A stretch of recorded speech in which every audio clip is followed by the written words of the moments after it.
देखिए, बीएसएससी के द्वारा बिहार में जो इंटर लेवल की भर्ती है वो निकाली गई है, जिसके माध्यम से आप सभी को हमने जो है एक वीडियो प्रोवाइड करवाया था, जिसमें आपको क्लियर करके बताया था कि अगर आप केवल इंटरमीडिएट पास है और आपके पास कुछ तकनीकी योग्यता जैसे कि कंप्यूटर की जानकारी और टाइपिंग की नॉलेज है, तो आप जो है इन पदों पे आवेदन कर सकते हैं। तो 27 से जो है इन पदों पे आवेदन शुरू किए जा रहे हैं, लेकिन उससे पहले आपको समझना चाहिए कि इसमें जो है कौन कौन से जो डॉक्यूमेंट है आपको देने पड़ेंगे, क्योंकि ये जो भर्ती है ना, एक टॉप प्रकार की भर्ती है। मान के चलिए कि बहुत ही दिनों के बाद ये भर्ती आई हुई है, और इसमें जो है काफ़ी यहाँ पे लोगों के द्वारा जो है फॉर्म फिल किए जाएंगे, और काफ़ी सारे लोग जो है गलती करेंगे डॉक्यूमेंट बनवाने में, क्योंकि जब भर्ती शुरू हो जाएगा उस समय हड़बड़ाई में जो है डॉक्यूमेंट को बनवाएंगे और सही प्रकार से डॉक्यूमेंट्स नहीं बनवा पाएंगे, जिनके चलते उनका जो अप्लीकेशन है बाद में रिजेक्ट कर दिया जाएगा या फिर काउंसलिंग में जाकर जो है उनको छांट दिया जाएगा।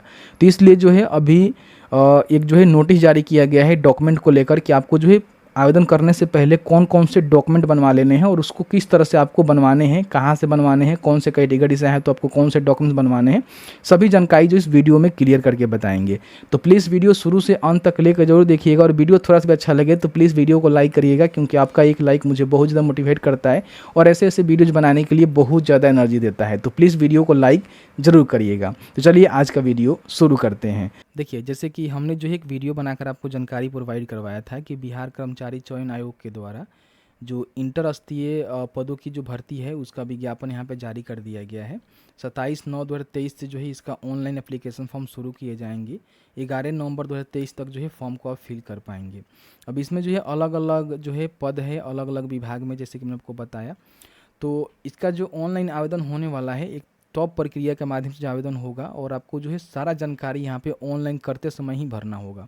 यानी कि डॉक्यूमेंट्स के रिगार्डिंग जो भी जानकारी होता है, जैसे कि डॉक्यूमेंट्स का इशू डेट क्या है, डॉक्यूमेंट सर्टिफिकेट नंबर क्या है, ठीक है, वो सभी जानकारी को जो है आपको भरना होगा। और वही जानकारी के माध्यम से जो है जब काउंसलिंग कराने जब जाएंगे तो आपको जो है डॉक्यूमेंट्स लेकर जानी होगी। तो समझिए कि ऑनलाइन आवेदन करने से पहले ही आपको जो डॉक्यूमेंट्स है वो बनवानी होगी, क्योंकि आप डॉक्यूमेंट्स नहीं बनवाएंगे तो ऑनलाइन आवेदन आप नहीं कर पाएंगे, क्योंकि उसकी जानकारी आपको भरनी होगी। तो सबसे जो मुद्दे वाली बात है कि इसमें जो है कौन कौन से डॉक्यूमेंट्स लगेंगे। आप में से काफ़ी सारे लोग जानना चाहेंगे कि कौन कौन से डॉक्यूमेंट्स लगेंगे, हम कौन से कैटेगरी से हैं तो हमें कौन सा डॉक्यूमेंट्स बनवाना चाहिए और वो डॉक्यूमेंट्स हम कहाँ से बनवा सकते हैं। तो इसके रिगार्डिंग हम इस वीडियो में कवर करने वाले हैं।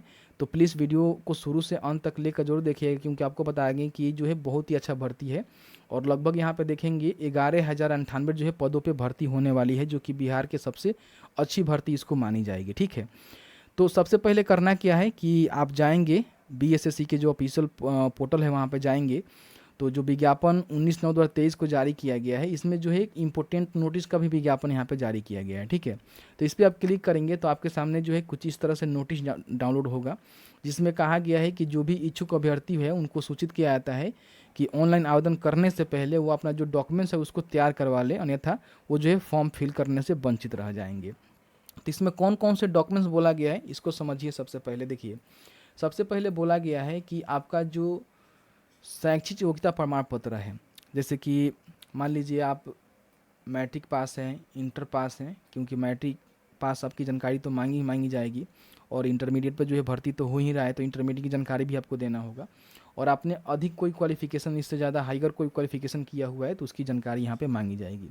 तो आपका जो है मैट्रिक इंटर का होना तो अनिवार्य ही है।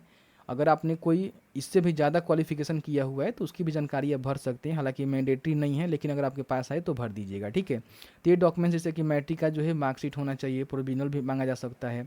उसके बाद इंटर का जो है मार्कशीट होना चाहिए, इसका भी प्रोविजनल मांगा जा सकता है जहाँ तक मैं समझता हूँ, लेकिन जब तक फॉर्म फिल नहीं होगा उस समय तक क्लियर नहीं होगा। ठीक है, तो ये आपके पास डॉक्यूमेंट्स होना चाहिए, ऑलमोस्ट सभी के पास होगा। उसके बाद इसमें जो तकनीकी योग्यता है या फिर वांछनीय योग्यता है, इसकी भी संबंधित प्रमाण पत्र यहाँ पे मांगा गया है। तो इसको आप समझिए कि नोटिफिकेशन आप देखेंगे तो इसमें काफ़ी सारे जो भर्ती है ना, जिसके लिए आप यहाँ पे देखेंगे तो तकनीकी योग्यता भी बोला गया है और वांछनीय योग्यता भी बोला गया है। तो इसका भी प्रमाण पत्र, जैसे कि मान लीजिए आप कंप्यूटर पे जो है टंकन करते हैं, टाइपिंग करते हैं, या फिर कंप्यूटर में जो हिंदी में वर्ड प्रोसेसिंग का काम करते हैं, उसका जो है नॉलेज आपके पास होना चाहिए, उसका प्रमाण पत्र भी बोला गया है। लेकिन मुझे नहीं लगता कि प्रमाण पत्र मांगा जाएगा, जब तक फॉर्म फिल नहीं होगा तब तक ये क्लियर नहीं होगा। तो बोला गया है तो समझिए कि मांगा ही जा सकता है। तो इसमें आपका डीसीए फिर एडीसीए जो होता है उसमें आपका वर्ड के बारे में बताया जाता है कि किस तरह से प्रोसेसिंग करना है, किस तरह से डेटा एंट्री करना है। तो ये चीज़ जो है आप उसके माध्यम से फुलफ़िल कर सकते हैं, डीसी या फिर एडीसीए का आपके पास सर्टिफिकेट है तो। मतलब ये फ़िलहाल अभी इसको मैंडेटरी हम नहीं कह सकते, जब फॉर्म फिल होगा उस समय क्लियर पता लगेगा कि हाँ मांगा जा रहा है कि नहीं मांगा जा रहा है। लेकिन इसमें तो बोला गया है कि इसका भी संबंधित प्रमाण पत्र आपके पास होना चाहिए, ठीक है। उसके बाद वांछनीय योग्यता में बोला गया है कि जो भी आप टाइपिंग वगैरह वगैरह जानते हैं उसका भी प्रमाण पत्र होना चाहिए। लेकिन मुझे नहीं लगता, क्योंकि इसका जो है टाइपिंग टेस्ट लिया जाता है, तो टाइपिंग टेस्ट से आपका क्लियर हो पाएगा कि हाँ आप वाकई में टाइपिंग जानते हैं, क्योंकि टाइपिंग टेस्ट आपका लिया जाएगा। तो यहाँ पे बोला गया है, ठीक है, आप देख सकते हैं कि वांछनीय योग्यता, तकनीकी योग्यता, संबंधित प्रमाण पत्र भी आपके पास होना चाहिए।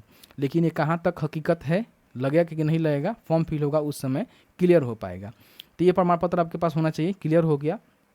उसके बाद आप देखेंगे, अगर आप मान लीजिए दिव्यांग है, जैसे कि विकलांग का आरक्षण लेना चाहते हैं, तो आपके पास जो है दिव्यांग का प्रमाण पत्र भी होना चाहिए। उसके बाद जो भी आपका निवास प्रमाण पत्र है, आप किसी भी कैटेगरी से आते हैं तो आपका जो है निवास तो लगेगा ही लगेगा, क्योंकि बिहार में मान लीजिए आप लाभ लेना चाहते हैं, बिहार का स्थायी निवासी हैं तो आपको लाभ मिलता है आरक्षण का, ठीक है। तो निवास प्रमाण पत्र आपको लगाना ही होगा। इजीली आप अपना जो है आरटीपीएस से इशू करवा सकते हैं आरओ लेवल का, ठीक है, क्योंकि सक्षम पदाधिकारी का जो है आरओ लेवल, एसडीओ लेवल या फिर डीएम लेवल तीनों सेम ही होता है, कोई भी आप एक बनवा सकते हैं, कोई भी दिक्कत नहीं है, ठीक है। उसके बाद यहाँ पे क्रीमी लेयर रहित प्रमाण पत्र लगेगा। क्रीमी लेयर बेसिकली जो बीसी होते हैं, मतलब ओबीसी कैटेगरी में बीसी और ईबीसी, अत्यंत पिछड़ा वर्ग के जो भी महिला या फिर पुरुष होते हैं उनका यहाँ पे लगता है। तो अगर आप बीसी से हैं तो अपना जो क्रीमी लेयर रहित प्रमाण पत्र है उसको जरूर बनवा लेंगे, ठीक है। जाति प्रमाण पत्र, मान लीजिए आप एससी एसटी हैं, लाभ लेना चाहते हैं, तो अपना जो है जाति प्रमाण पत्र बनवा लीजिएगा। इजीली आप आरओ लेवल का, क्रीमी लेयर भी आप आरओ लेवल का बनवा सकते हैं, कोई भी प्रॉब्लम नहीं होगा, ठीक है। उसके बाद ईडब्ल्यूएस प्रमाण पत्र, जो कि जनरल लोग होते हैं उनको भी अगर वो आर्थिक रूप से कमजोर हैं तो उनको जो है ईडब्ल्यूएस प्रमाण पत्र से उनको लाभ मिलता है। तो जनरल लोग अपना चाहें तो ईडब्ल्यूएस प्रमाण पत्र बनवा सकते हैं। उसके बाद आप स्वतंत्रता सेनानी के पोता है, पोती है, नाती नातनी है, तो उसका संबंधी प्रमाण पत्र आपको देना पड़ेगा, ठीक है। तो ये जो है डॉक्यूमेंट्स आपका लगेगा। अब इसमें ध्यान रखिएगा कि इसमें जो जाति प्रमाण पत्र है और क्रीमी लेयर रहित प्रमाण पत्र है, अगर ये विवाहित महिला का बना रहे हैं तो उस पर थोड़ा सा आपको ध्यान देना चाहिए कि आपको किस तरह से बनवाना चाहिए, ठीक है। क्योंकि आप बीसी हैं तो पुरुष हैं तो आप इजीली तो बनवा सकते हैं, कोई भी दिक्कत नहीं है, आप आरटीपीएस से अप्लाई कर सकते हैं खुद के पते पे, खुद के पिता के नाम से। लेकिन जो विवाहित महिलाएं होती हैं उनका जो है कुछ अलग प्रकार से जो क्रीमी लेयर है वो बनता है या फिर जाति प्रमाण पत्र बनता है, ठीक है। तो यहाँ पे आप आएंगे तो नीचे देखेंगे आरक्षण का दावा करने वाली विवाहित महिलाओं का जो जाति है या फिर क्रीमी लेयर रहित प्रमाण पत्र है, जाति एससी एसटी का बन जाएगा, ठीक है। और क्रीमी लेयर जो है जो बीसी से महिला है उनका बनेगा, उनके पति के नाम और पता से नहीं होना चाहिए, ठीक है। इस बात को ध्यान रखिएगा, पिता और उनके मायके के एड्रेस से यहाँ पे निर्गत होना चाहिए, ठीक है। और भी यहाँ पे जानकारी दिया गया है कि आप देखेंगे कि जो भी आप डॉक्यूमेंट्स अपलोड करेंगे उसको जो है काउंसलिंग में लेकर आपको जाना होगा, इन बातों का ध्यान रखिएगा, ठीक है। तो ये जो है आपका प्रमाण पत्र है, इसको आप तैयार करवा लेंगे। उसके बाद आपका जो है हिंदी इंग्लिश में सिग्नेचर लग सकता है, फ़ोटो लग सकता है, आपका लाइव फ़ोटो लिया जाएगा कंप्यूटर के माध्यम से। तो ये सारे जो है डॉक्यूमेंट्स आपको देने पड़ेंगे। तो ऑलमोस्ट जो है यही सब डॉक्यूमेंट्स लगने वाले हैं, मैंने आपको क्लियर करके बता दिया। तो आप इसको बनवा लीजिए अगर आप भी फॉर्म को फिल करना चाहते हैं। क्रीमी लेयर बनवाने जाएंगे तो आपको जो है तीनों प्रमाण पत्र देना होगा, जाति, आय, निवास, तो आप आसानी से बनवा सकते हैं। जाति बनवाने जाएंगे तो केवल आधार कार्ड देंगे, आपका जाति बन जाएगा। तो इस तरह से जो है ईडब्ल्यूएस प्रमाण पत्र बनाने का भी हमने वीडियो बनाया हुआ है, तो उसको भी आप देख सकते हैं, समझ सकते हैं। तो ये सारे जो है डॉक्यूमेंट्स आपको तैयार करने हैं, क्योंकि फॉर्म फिल करते समय किसी प्रकार की कोई भी आपको मिस्टेक नहीं करना है। मिस्टेक करते हैं तो आपको किसी प्रकार का एडिट करने का जो है बाद में आपको ऑप्शन नहीं मिलेगा, फॉर्म को फाइनल सबमिट कर देंगे। तो इसलिए जो है सारे डॉक्यूमेंट्स को जुटा लीजिए, उसके बाद ही यहाँ पे आसानी से फॉर्म को फिल आउट कर सकते हैं। तो जैसे कि आपने देखा कि मैंने जो है डॉक्यूमेंट की जो जानकारी है आपको प्रोवाइड करवा दिया है कि आप कौन से कैटेगरी से हैं, तो किस तरह से अपना जो डॉक्यूमेंट है आरक्षण का लाभ लेने के लिए बनवा सकते हैं। तो ये सारे डॉक्यूमेंट्स की जानकारी जो है आपको ऑनलाइन फॉर्म फिल करते समय देनी होगी, और आपका जो है लाइव फ़ोटो भी लिया जाएगा कंप्यूटर के माध्यम से, जो भी आपका वेबकैम होता है उसके माध्यम से आपका फोटो लिया जाएगा। तो बहुत ही टफ प्रक्रिया से फॉर्म फिल आउट होगा। हालांकि फॉर्म फिल करने का हम वीडियो बनाएंगे तो उसमें आपको बता देंगे जो भी वांछनीय और तकनीकी जो योग्यता प्रमाण पत्र है वो आपको अपलोड कराया जा रहा है या फिर उसकी जानकारी मांगी जा रही है कि नहीं मांगी जा रही है। हालांकि नोटिफिकेशन में तो कहा गया है कि आपका जो है संबंधित प्रमाण पत्र होना चाहिए। तो बस आज की इस वीडियो में इतना ही। वीडियो अच्छा लगा है तो वीडियो को लाइक करें। चलिए मिलते हैं एक नए वीडियो में एक नए टॉपिक के साथ। तब तक के लिए वीडियो देखने के लिए आपका बहुत बहुत धन्यवाद। आप जहाँ भी रहें सुरक्षित रहें, स्वस्थ रहें। बहुत बहुत धन्यवाद।